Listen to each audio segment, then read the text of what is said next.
American colleagues. It came from across the United States, a variety of backgrounds, all talented, all with great ideas and great experience. But it was nothing compared to my staff at the United Nations. My immediate front office, of 15 people, there were 11 countries represented just in my own office. And in the morning, when I had my staff meeting with senior staff to talk about the world's problems, what we're going to do about the world's problems, the world was at the conference table. I can't tell you how rich the discussion is and how much your perspectives expand. One of my advisors on Africa, until he retired a few months before I retired, was a child soldier fighting the Portuguese in Mozambique. Now, you don't get that kind of experience at the State Department. It brings a whole different level of depth to the discussion about leadership circles, about what the leverage is, what the interests are when you're trying to do conflict prevention and resolution. So you've worked with Secretary General Guterres now for almost 2 years. He's famously known for really caring deeply about prevention, making sure conflicts don't happen, preventing them before they get to the place where we have to dig ourselves out. So that was a large part of the work you did for him. How does he think? How does he operate? We know him, but maybe we don't know him clearly as well as you got to know him during that period of time. It was a contrast working for the two secretaries of state I had the honor to serve. Ban Ki-moon was a foreign policy professional. That's the milieu I come from. I would consider myself to be a foreign policy professional.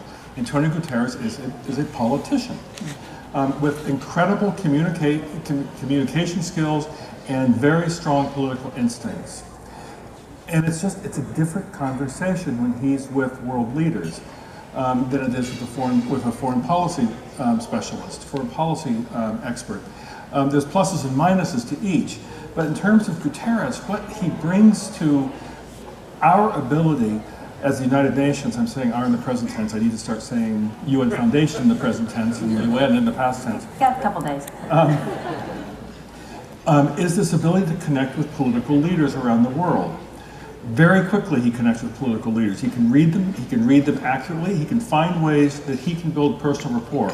Why is this important for prevention? If you look at the UN Charter, the primary responsibility to prevent conflict, for peaceful resolution of conflict, is on member states. The UN can only go in with member state consent. Member states often don't want the UN to come in. They've got a problem. We in the UN may say, that problem's going to get out of hand. You're soon going to have not only just a problem, you're going to have a conflict. They don't hear it. Member state does not want the UN to come in for fear that internationalizes the problem, for fear it highlights something that they would rather the world business community investors not look at, for fear that UN involvement in the peace process might legitimize an adversary, might legitimize some group working against them.